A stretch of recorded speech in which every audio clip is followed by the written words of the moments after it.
di dalam rentang berisi minyak tertumpah di samping kaki. Yang datang kelihatannya banyak, ngaku yang jauh jarak cuma sedikit. Kanto Zat. Pasar Putul, pasar malam, talang keranggol, talang petutu. Payo ibu kita jauh salam, jangan ketahui kau garuda butuh. Bagi ibu yang jauh salam, aku doakan seluruh utangnya lunas segala-galanya. Amin. Bagi bapak-bapak yang jauh salam, aku doakan dompetnya berisi terus. Amin. Assalamualaikum warahmatullahi wabarakatuh.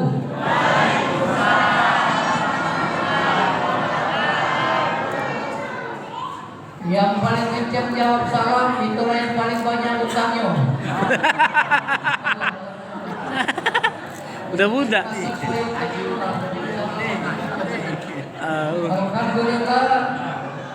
Alhamdulillahillazi arsalahu bil huda wa dinil haqq liyudhhirahu 'ala dini wa kafa billahi shahida. Wassalatu wassalamu ala Rasulillah wa ala alihi wa ashabihi wa mawala. Asyhadu an la ilaha illallah wahdahu la syarika lah wa asyhadu anna Muhammadan abduhu wa rasuluhu la nabiyya ba'dahu. Waqala ta'ala fil Qur'anil Karim, Subhanallazi asra bi'abdi lailan minal masjidil haram ilal masjidil haram ilal masjidil aqsa allazi barakna hawlahu linuriyahu min ayatina. Innahu Allah yang mengaturkan kaulah. Yang saya hormati Ketua Masjid Jamiatul Khair Pak Haji Sarkowi serta para jajaran kepengurusannya, yang saya hormati ketua-ketua RT, konon kabarnya RT 7 tidak tanggal loh Pak. Alhamdulillah. Kecuali tempat. Kecuali tempat. Ketua RW 1 ini Pak. Iya Pak. RW 1, RT 1 sampai dengan RT 7. Ya mengadat. Yang saya hormati para alim ulama, para pemuka agama, ustaz dan ustazah, para mubaligh, Bapak Iya. Haja, Ibu Haji. Salah.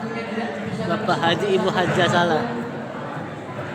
Yang saya hormati para Bukan Bapak Haja, Ibu Haji salah. agama, tokoh masyarakat, tokoh adat, tokoh pemuda, tokoh bangunan, tokoh kelautan, tokoh masyarakat, dan tokoh-tokoh yang lainnya. Lem. Maaf ibu-ibu yang punya warung sengaja dan sebelumnya terlalu banyak. Marilah kita bersyukur kepada Allah Subhanahu wa Ta'ala. Alhamdulillah atas segala rahmat, nikmat, karunia serta inayah Dia jualan, maka kita semua dapat hadir pada malam hari ini. Tentunya dalam rangka kita menyemarakan atau memperingati Hari Isra Mi'raj Nabi Muhammad SAW. Semoga kita semua yang hadir pada malam hari ini diberikan kesehatan oleh Allah Subhanahu wa Ta'ala dan senantiasa mendapat petunjuk dari Allah Subhanahu wa Ta'ala. Amin. Semoga Allah senantiasa curahkan kepada baginda agung Nabi besar Muhammad sallallahu alaihi wasallam, kepada para sahabat, keluarga dan para pengikut-pengikutnya. Semoga kita semua yang hadir pada saat ini dan seluruh keluarga kita dimanapun saja mereka berada senantiasa istiqomah dalam melaksanakan sunnah-sunnah beliau. Amin. Senantiasa membasahi bibir kita ini untuk menyanjungkan salawat atas beliau. Amin. Demikian semoga juga pada akhirnya kita akan mendapatkan syafaat atau pertolongan di yaumil akhir nanti, yang dikala itu tidak ada syafaat atau pertolongan kecuali syafaat daripada Rasulullah Sallallahu Alaihi Wasallam. Amin. Bapak Ibu hadirin yang dimuliakan oleh Allah Subhanahu wa taala. Pada malam hari ini saya diberikan amanah untuk memberikan ceramah seputar Isra dan Mi'raj. Kami sebagai penceramah ini kadang-kadang bingung, Pak. Kalau kami ceramah kepanjangan, ada yang betul. Ya. Kalau kami ceramah kependekan, ketua masjid tekor. Ada. Jadi malam ini aku ceramah dan menurut para jemaah dan menurut ketua masjid, menurut aku dewe. Karena yang ceramah aku, yang menggandeng aku, yang moci aku, yang merubui aku. Ya. Dari rumah ke Palimo bawa salah dalam peti aku ceramah dah lama-lama kira-kira malam aku berhenti. Kira ukuran berhenti aku malam. Aku ni biasanya kapan ceramah tu 3 jam baru malam. Siapa bapak-bapak? Sanggup. Ibu-ibu sanggup. Sanggup.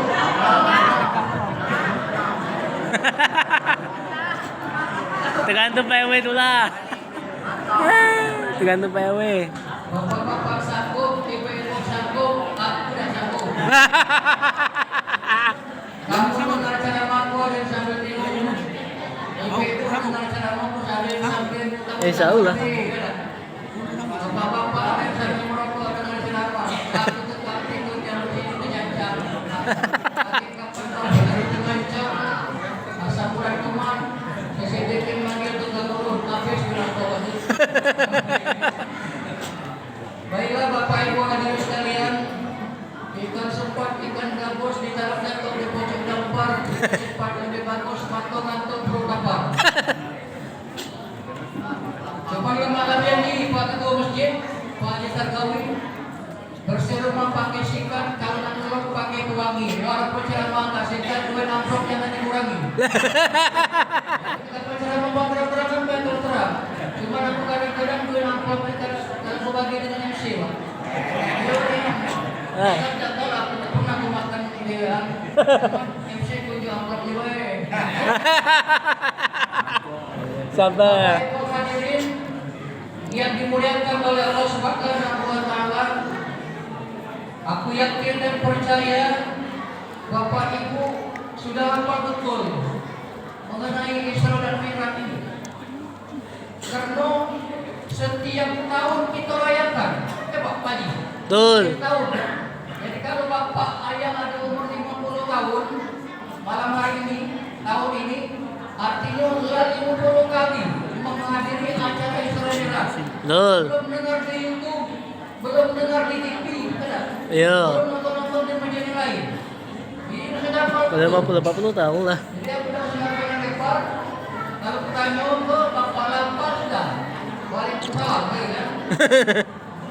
Bapak Ibu hadirin yang dimuliakan oleh Allah Subhanahu wa taala, mungkin kita bertanya, ngapa terjadinya Isra dan Mi'raj Nabi besar Muhammad sallallahu alaihi wasallam? Allahumma shalli. Banyak ini masuk mulutnya Pak. Sama kita tak. Sama kita aku.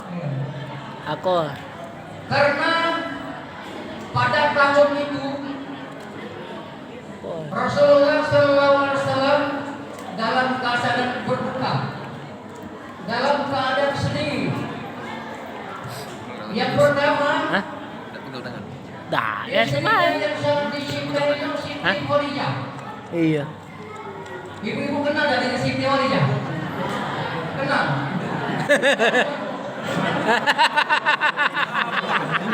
Apa gitu bro? Kenal Siti Khadijah? Tidak. Sampai dulu. Siti Khadijah itu, Bapak Ibu hadirin sekalian, kaya raya. Tidak ada di kota Mekah itu yang mendalili Siti Khadijah kekayaannya. Sehingga walaupun dia janda pada orang itu, banyak dia bohong yang melamarnya. Atau raja, konglomerat, pengusaha, pokoknya orang yang hebat galau melamar Siti Khadijah. Satu pun tidak ada yang diterima.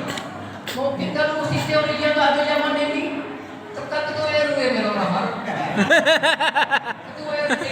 Nah, laju. Kamu harus yang mana nih? Sisi dikit ketua muslim. Banyak tuh kayak rajo, Pak. Iya. Melamar Siti Khadijah, satu pun tidak ada yang terima.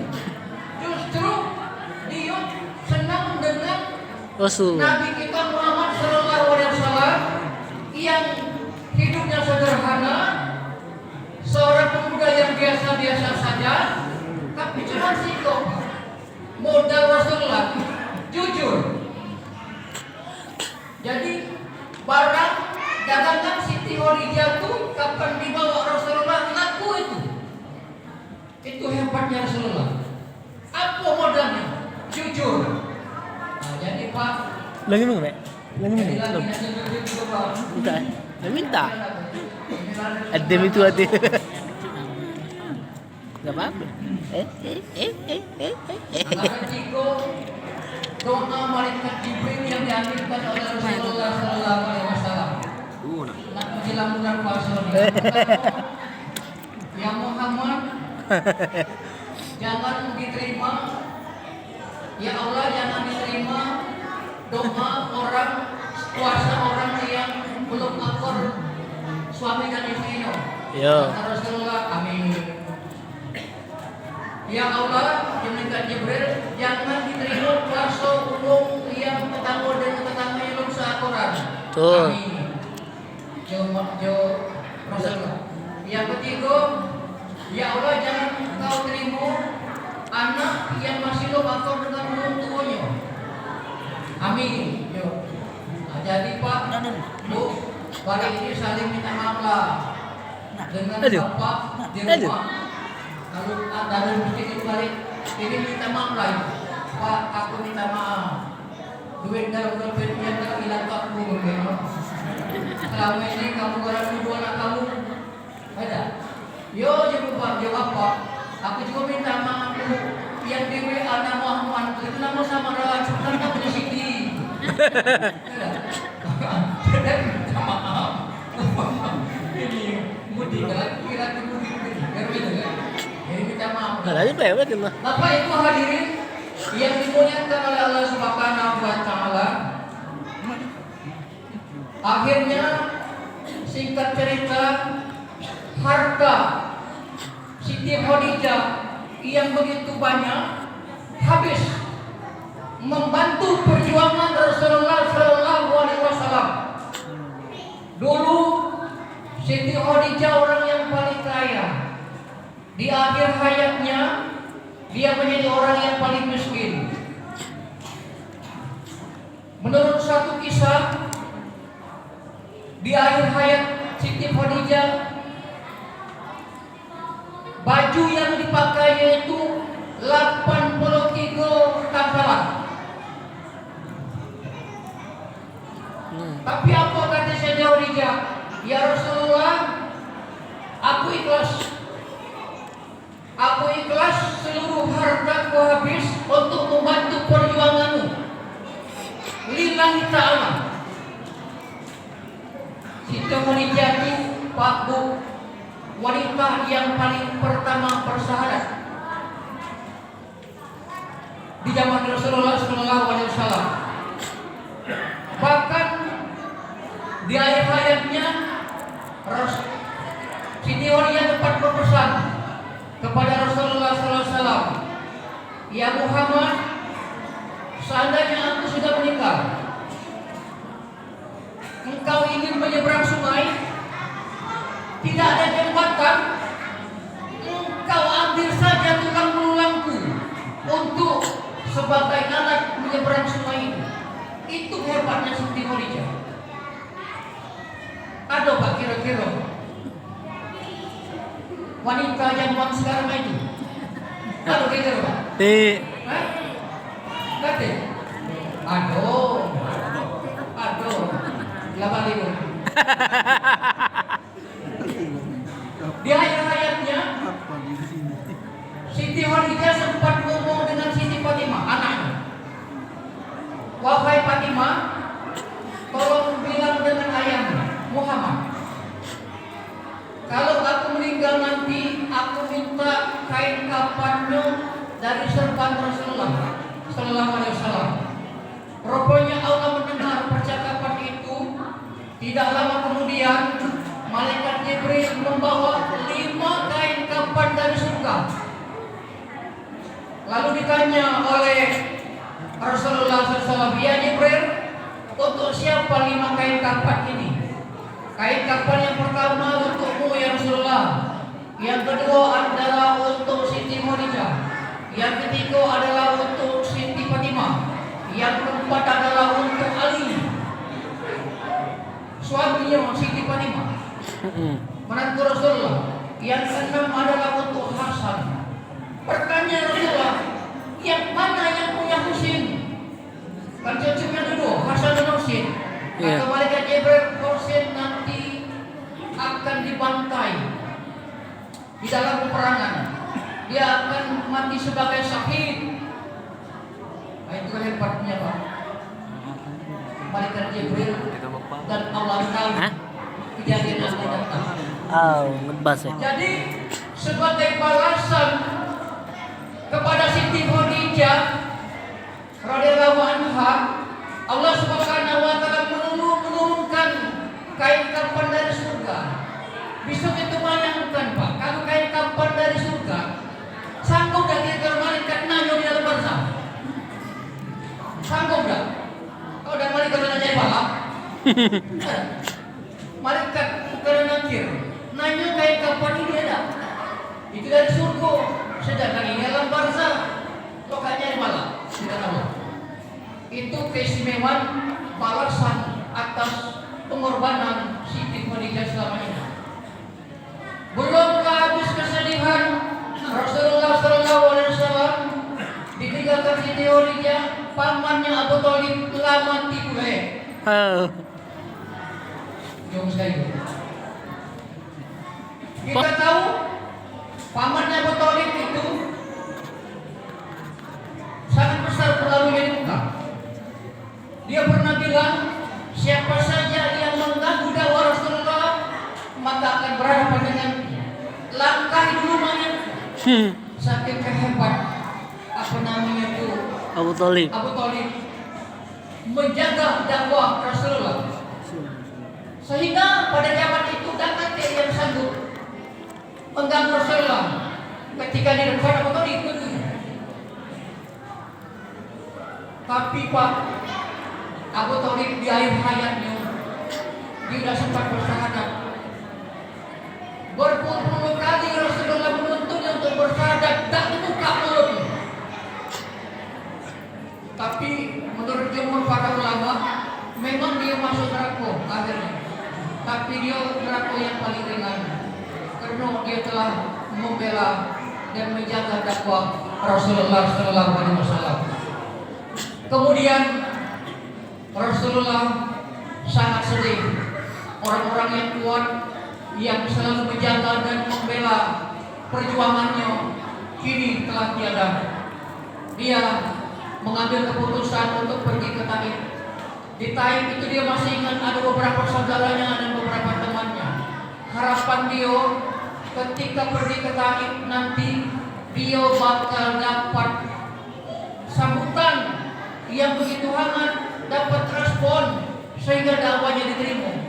Apa yang terjadi? Setelah sampai di Taif, dia malah dilempari dengan batu, dilempari dengan kotoran unta, sehingga baju yang suci yang putih bersih itu berubah menjadi merah, berubah menjadi hitam dengan kotoran unta. Rasulullah sangat menderita karena terluka parah, sampai malaikat penunggu bukit itu marah. "Ya Muhammad, apakah bukit ini akan kita robohkan biar penduduk Taif ini merasakan penderitaan?" Tak berselang kemudian malaikat Jibril juga rupanya emosi. Malaikat baca emosi, bayang kebayang melihat kawan yang kekasihnya Rasulullah berkelumuran darah. Tersiksa Rasulullah pada waktu itu. Kata malaikat Jibril, ya Muhammad, apakah akan kita musnahkan semuanya penduduk Taif itu? Biar mereka tahu rasa telah lancang dengan apa kata Rasulullah Sallallahu Alaihi Wasallam. Wahai Jibril, jangan. Mereka tidak bersalah. Mereka tidak tahu bahwa kita datang ke sini nak membawa kebenaran, nak menyelamatkan mereka dari kepercayaan nenek moyang yang salah. Seandainya mereka tahu bahwa kita sini nak membawa kebenaran, nak menyelamatkan mereka, tidak mungkin mereka akan berbuat demikian. Bayangkan Pak, nyawa terancam, nyawa lalu ujung tanduk dalam peperangan, masih sabar dan masih memaafkan. Ibu kalau kita Pak, kita warga dengan Jibril, baik Ustaz yang tahu apa nak kita habis penduduk Taif, belum selesai mereka Jibril ngomong maju ke lah. Lantak ke lah. Itulah Pak, kehebatan dan keistimewaan Nabi kita Muhammad Sallallahu Alaihi Wasallam. Jadi kalau ada ngomong Nabi kita itu adalah manusia biasa, salah. Nabi kita itu memang manusia, tapi manusia yang luar biasa. Belum ada di dunia ini yang dapat menandingi Rasulullah SAW. Luar biasa, kesabarannya luar biasa, ilmu luar biasa, ketaatannya luar biasa, luar biasa semuanya. Jadi kita bersyukur Bapak Ibu hadirin sekalian, punya Nabi yang luar biasa. Sekarang kan terbukti orang-orang yang mempelajari sifat Rasulullah bersahadat sekarang. Dari zaman dulu, dari zaman Rasulullah, yang dulu membenci Rasulullah, memusuhi dan membunuh, setelah tahu sifat Rasulullah yang sebenarnya, dulunya cuma tahu cerita, adu domba orang. Setelah tahu sifat dan akhlak Rasulullah sebenarnya, mereka bersahadat di depan Rasulullah Sallallahu Alaihi Wasallam. Bapak Ibu hadirin yang dimuliakan oleh Allah Subhanahu wa Ta'ala. Siapa nama? Terus apa lanjut? Lanjut. Ibu-ibu, alhamdulillah ibu-ibu nikahnya lebih banyak dari dua bapak yang datang. Memang ibu-ibu di luar biasa Pak dengan mana? Pengajian banyak ibu-ibu ada. Pengajian ibu-ibu apa namanya itu ibu-ibu berbana, kemudian ibu-ibu masih sekali. Jilbabnya beragam-agam, itu waktu nasib jilbab beragam-agam juga Pak. Baru ada yang baru seribu, ada yang ada yang lagi 2 minggu. Jadi karena ibu menjawab salam yang tegas tadi, utang ibu nasir. Amin. Amin. Amin. Bapak Ibu hadirin, para jamaah yang dimuliakan oleh Allah Subhanahu wa Ta'ala. Karena pada waktu itu Rasulullah Sallallahu Alaihi Wasallam berduka, bersedih, sering melakukan sendiri, berpikir bagaimana mengembangkan agama Islam pada waktu itu. Maka Allah menyuruh malaikat Jibril menjemput Rasulullah Sallallahu Alaihi Wasallam dengan seekor buruk. Buruk itu Pak, di dalam satu kisah dikatakan lebih besar dari keledai, lebih kecil dari kuda. Itu buruk. Kecepatannya sejauh mata memandang. Itu. Lalu Rasulullah SAW di Isra, kan Isra itu adalah perjalanan, sedangkan Mi'raj itu adalah perjalanannya naik ke atas langit dari Masjidil Haram ke Masjidil Aqsa. Sampai di Masjidil Aqsa Rasulullah sholat sunnah. Kemudian setelah itu dia ditawarkan 2 gelas minuman. Minuman yang pertama itu berisi susu, sedangkan minuman yang kedua itu berisi khamar. Lalu Rasulullah SAW mengambil gelas yang berisi susu. Kata malaikat Jibril, "Sadaqta ya Rasulullah, benar engkau ya Rasulullah, engkau mengambil minuman yang mengandung fitrah suci."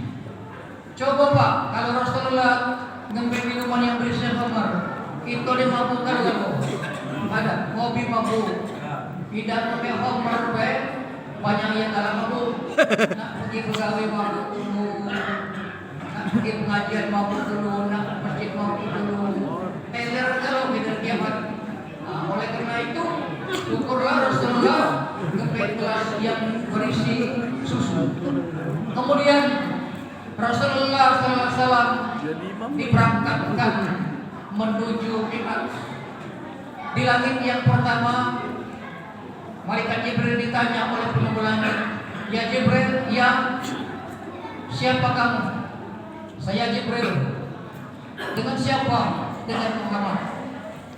Logika kita tidak mungkin niat malaikat penunggu langit tak kenal dengan malaikat Jibril. Malaikat Jibril itu pemimpin para malaikat. Jutaan jumlah malaikat itu malaikat Jibril pemimpinnya. Tidak mungkin ya istilahnya itu warga tidak kenal dengan Pak RT. Tapi bukan masalah kenal tidak kenal. Ini masalah amanah. Malaikat langit itu disuruh oleh Allah Subhanahu wa taala menjaga langit. Kenal dan kenal, siapapun yang nak naik ke langit itu harus ditanya. Makanya ditanya, "Siapa engkau Jibril?" "Dengan siapa?" "Dengan Muhammad." "Apa sudah diutus?" "Ya." Memang sudah diundang oleh Allah. Lalu naiklah ke langit yang pertama. Di langit yang pertama dia bertemu dengan Nabi Adam alaihissalam. Kemudian di langit yang kedua Rasulullah bertemu dengan Nabi Isa dan Nabi Ilyas. Kemudian di langit yang ketiga Rasulullah SAW bertemu dengan Nabi Yusuf, Nabi yang terkenal dan tampan. Jadi kita kalau datang itu keturunan Nabi Yusuf alaihissalam. Kalau yang jadi kita sudah tahu keturunan Nabi Yakub. Kemudian di langit yang keempat Rasulullah bertemu dengan Nabi Idris. Kita kenal bahwa kabarnya Nabi Idris ini Pak memang sampai sekarang belum meninggal. Belum.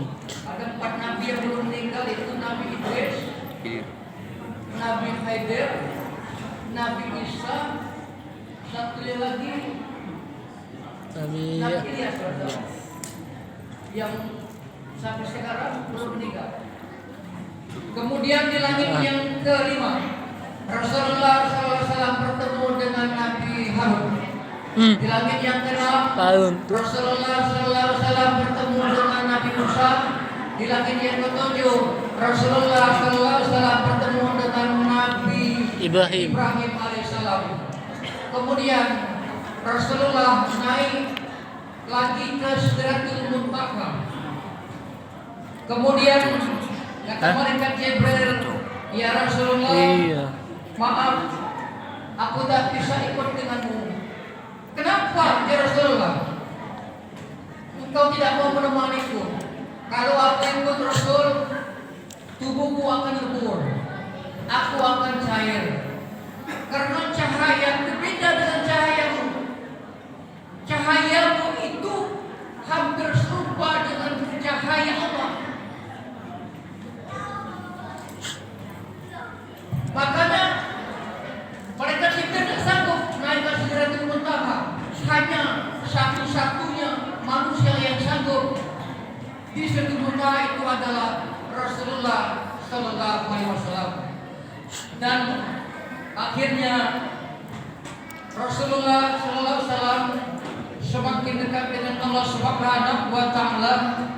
Ini diabadikan oleh Allah Subhanahu Wa Taala dalam surat An-Najm ayat 8. Suma dana fatadallah. Kemudian dia mendekati Muhammad, bahkan semakin dekat. Di ayat yang ke-9, fakana qaba kausaini au adna, sehingga jaraknya sekitar 2 busur panah, bahkan lebih dekat lagi. Artinya ini Quran yang berbicara. Ini Allah yang jelaskan. Kalau Al-Quran ada dalam Al-Quran, itu tidak mungkin tidak terjadi.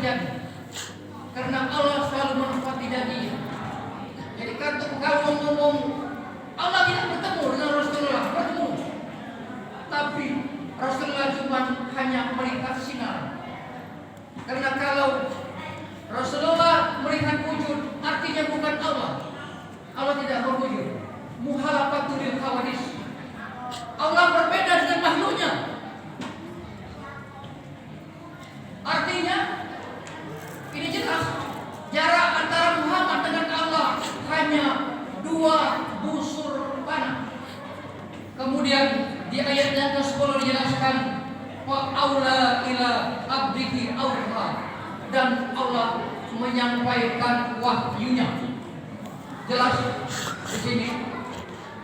Kemudian Rasulullah mendapat perintah sholat yang jumlahnya 50 waktu dalam sehari semalam. Kemudian Rasulullah turun ke langit yang ke-6, bertemulah dengan Nabi Musa alaihissalam. Ya Nabi Musa, hai Muhammad, apa hasil pertemuan kau dengan Allah? Penasaran Nabi Musa.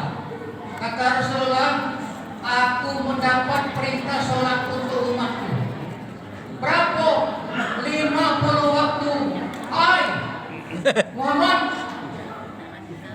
tidakkah sanggup umatmu yang umurnya pendek-pendek, yang badannya kecil-kecil, melaksanakan salat 50 waktu? Kau naik lagi, minta kortin, minta dispensasi dengan Allah Subhanahu wa Ta'ala, minta dikurangi. Pergilah Nabi Muhammad ke Sidratul Muntaha lagi, akhir dikurangi oleh Allah Subhanahu wa Ta'ala menjadi 45 waktu. Kemudian bertemu lagi dengan Nabi Musa. Kata Nabi Musa, Muhammad, tidakkah sanggup umatmu itu? Kamu juga sekarang kira-kira kalau 45 waktu itu kaki gawe kita ini cuma sholat baik Pak. Ada begawi dah, tidur dah, baca, istirahat dah, baca, sholat baik. Akhirnya 9 kali pulang balik Rasulullah dapatlah perintah yang terakhir, 5 waktu terdiri dari 17 rakaat. Itulah sholat yang kita laksanakan sekarang. Di dalam komunikasi Rasulullah SAW dengan Allah Subhanahu wa Ta'ala, ketika ingin meninggalkan Sidratul Muntaha, Rasulullah mengucapkan salam kepada Allah, Assalamualaikum. Tidak dijawab oleh Allah. Kata Rasulullah, ya Muhammad, ya Jibril, kenapa salam tidak dijawab oleh Allah? Coba kau tuh, kata malaikat Jibril, Muhammad, ucapkan salam yang sempurna. Lalu Rasulullah SAW mengucap salam, at-tahiyatul mubarakatuh salawatu thayyibatu lillah. Sesungguhnya kesejahteraan, kemuliaan atasmu ya Allah. Apabila dijawab oleh Allah Subhanahu wa Ta'ala, Assalamualaikum. at-tahiyatul mubarakatuh salawatu thayyibatu lillah. Assalamualaikum ayuhan nabi warahmatullahi wabarakatuh. Semoga kesejahteraan dan keselamatan atasmu Muhammad Sallallahu Alaihi Wasallam. Itulah bacaan itu diabadikan di dalam kita at-tahiyat terakhir di salat 5 waktu. Bapak Ibu hadirin yang dimuliakan oleh Allah Subhanahu wa Ta'ala. Kemudian Rasulullah Sallallahu Alaihi Wasallam sebelum subuh sudah sampai ke Madinah. bumi, sudah sampai ke Masjidil Haram lagi.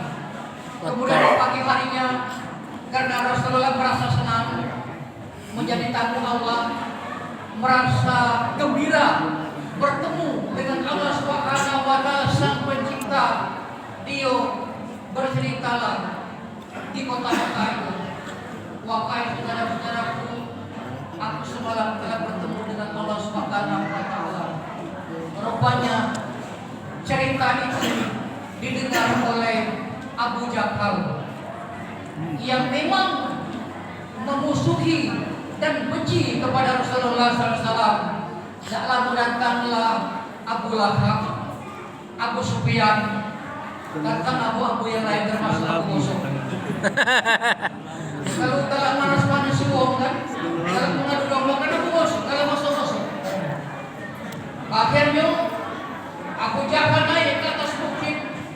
Wahai saudara-saudaraku, lihatlah Nabimu Rasulullah SAW sudah hilang akal sehatnya.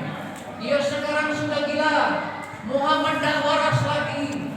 Dia bercerita dari Masjidil Haram ke Masjidil Aqsa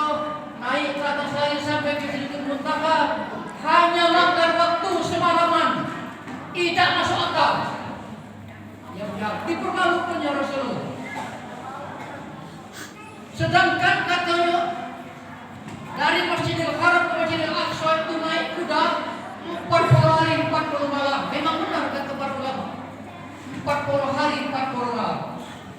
Memang peristiwa Isra Mi'raj ini kalau kita cerna dengan akal, tidak masuk akal, Pak. Tidak masuk akal. Tapi kita cerna dengan iman. Cernalah dengan iman. Apabila Allah menghendaki yang tidak mungkin terjadi akan terjadi. Yang mustahil akan terjadi. Yang tidak mungkin menjadi mungkin. Contoh sudah banyak. Siti Maryam tidak punya suami, lahirlah Siti Isa, Nabi Isa alaihissalam. Tapi sayang Pak, zaman ini banyak ibu-ibu nak nyontoh Maryam. Banyak nih yang ibu-ibu nak nyontoh Maryam. Akan dia suami datang.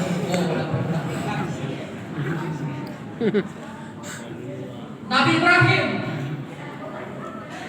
dimasukkan Raja Zamrud ke api yang berkobar. Luar biasa, Pak. Manusia mana kalau nyingok Nabi Ibrahim pada waktu itu pasti percaya Nabi Ibrahim halus. Di tengah api yang berkobar, dimasukkan dalam api itu Nabi Ibrahim tidak apa-apa. Kenapa? Allah tidak mau dijatuh. Orang penduduk pada waktu itu menginginkan Nabi Ibrahim hangus, mati, tewas. Allah tidak mau. Kena manusia tidak mungkin jadi, kena Allah lain jadi. Kita ingat Nabi Zakaria. Nabi Zakaria itu umurnya 120 tahun. Bininya 98 tahun. Bininya diponis. Apa sih kita seorang dokter? Dulu itu tabib. Dia tabib. Bininya itu mandul. Logika kita tidak dapat anak. Tapi Allah mau. Allah ingin dapat anak. Dapat anak. Aduh Pak. Tetangga kita yang umur 98 tahun sudah dapat anak. Tidur lagi berani betul. Jalan ke pasar malam 3 meter jalan.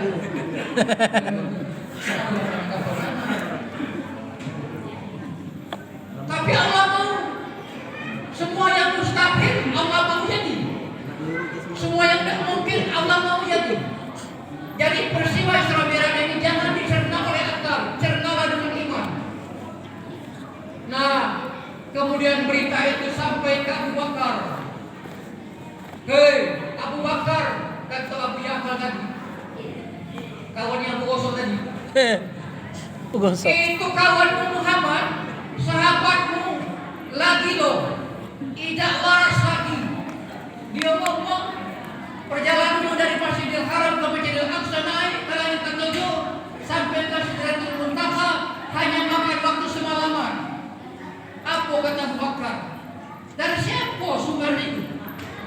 Dari kawan Muhammad. Kalau Muhammad yang berkata, jangankan sekedar itu, lebih dari itu aku percaya. Makanya Abu Bakar itu mendapat gelar As-Siddiq, orang yang pertama kali percaya, yakin tentang Isra Mi'raj. As-Siddiq, orang yang percaya. Kenapa Abu Bakar percaya? Rasulullah tidak pernah bohong. Kalau kita tidak bercerita itu, gila nih, asli, gila nih. Tangan kita diranting, kaki kita diranting, masuk rumah sakit ibu. Dan karena Muhammad, Nabi kita, orang yang terjujur di dunia, tidak pernah berbohong, walaupun kepepet, nyawa taruhannya Pak kejujurannya. Inilah Pak, sebagai gambaran bagi kita semua bahwa jujur itu membawa keberhasilan. Jujur itu membuat hidup kita tenang. Jujur itu membuat kita sukses. Itu kadang-kadang tidak jujur. Dengan bini kita tidak jujur, bini dengan laki kita tidak jujur. Laki kita terbudi, bini kita tertipu. Tapi Allah, sinilah Pak, tingkat keimanan kita beda-beda. Bapak Ibu hadirin yang dimuliakan oleh Allah Subhanahu wa taala. Peristiwa Isra Mi'raj diabadikan oleh Allah Subhanahu wa taala dalam surat Al-Asr ayat 1. Artinya memang terbukti kebenarannya kalau Allah sendiri sudah berbicara dalam Al-Quran. Lalu apa yang dapat kita petik hikmah dari peristiwa Isra Mi'raj? Cuman apa kira-kira stop terus? Ibu kocak dia ibu boleh. Dikit lagi Bu. Dikit lagi. Yang pertama, Allah ingin kita menjadi orang yang baik, bermanfaat untuk orang lain. Contohnya Rasulullah. Rasulullah itu berjuang mati-matian, berdarah, memperjuangkan agama Islam, bahkan nyawanya di ujung tanduk, bukan untuk kepentingan pribadinya. Itu yang perlu digarisbawahi. Dia menjemput perintah salat, berjuang menyebarkan agama untuk menyelamatkan kita umat Islam. Makanya ketika Rasulullah ditanya oleh salah seorang sahabat, ya Rasul, siapakah manusia yang baik itu? Kata Rasulullah SAW, khairun nas anfa'uhum linnas. Manusia yang baik itu adalah manusia yang banyak memberikan manfaat bagi manusia yang lainnya. Kita punya pangkat, kalau pajak pangkat kita bermanfaat untuk orang lain. Kita punya jabatan, kalau pajak jabatan kita bermanfaat untuk orang lain. Kita punya harta kekayaan, harta kita kalau pajak bermanfaat untuk orang lain. Kita punya ilmu, lalu ilmu itu kita amalkan, artinya bermanfaat untuk orang lain. Tak punya kalau Pak, jabatan tak kate, pangkat tidak kate, harta tak kate, ilmu tak kate, tenaga itu minimal bermanfaat untuk orang lain. Jangan ketika rapat tidak datang, nyumbang tidak, gotong royong patang hidung tidak kejimuan, kapan selesai protes? Mengenai itu? Ada yang main Pak? Ada.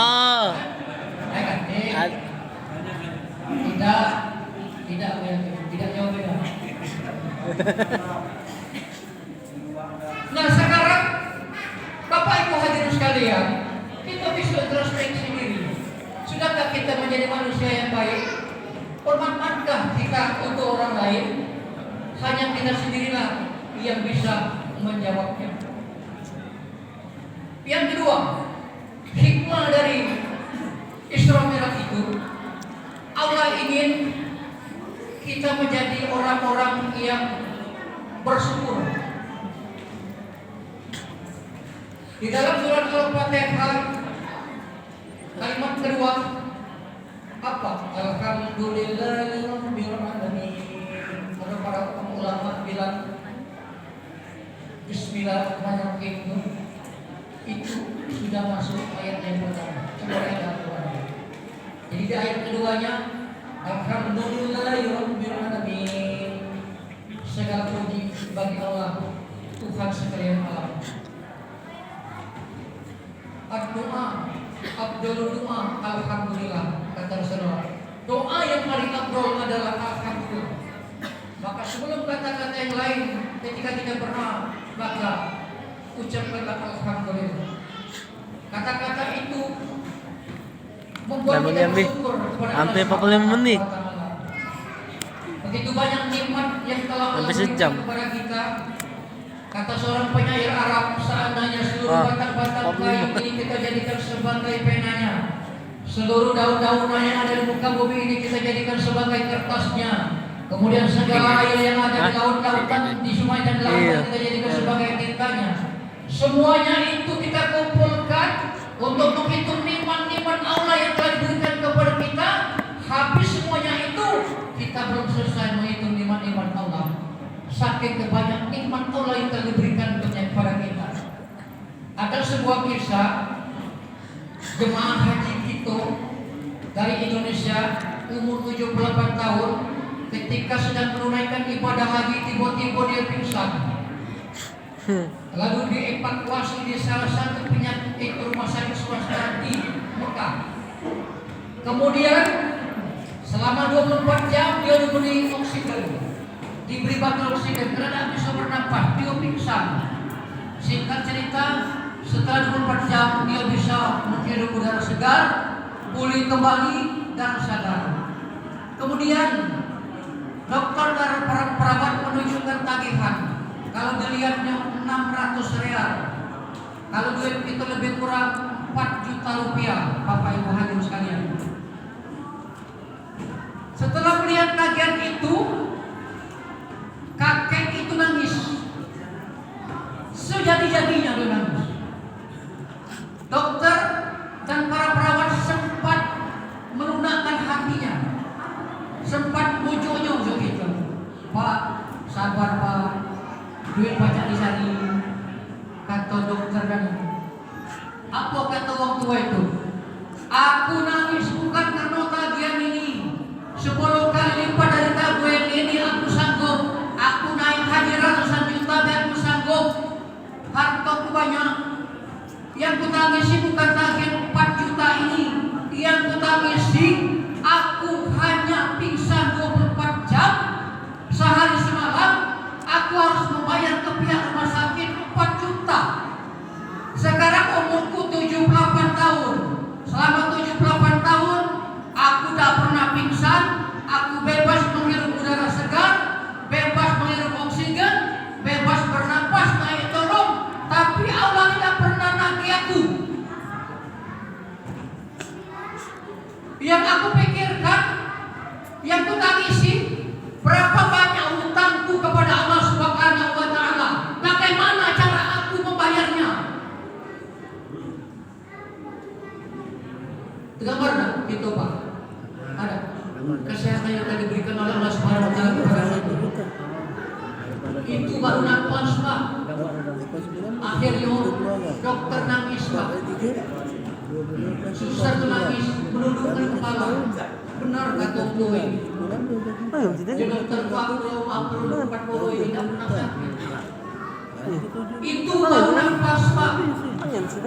Belum darah dialirkan oleh Allah Subhanahu wa Ta'ala ke seluruh anggota badan kita ini. Kita pernah dengar berapa uang bayar ketika dicuci darah? Sekali cuci darah 1 juta.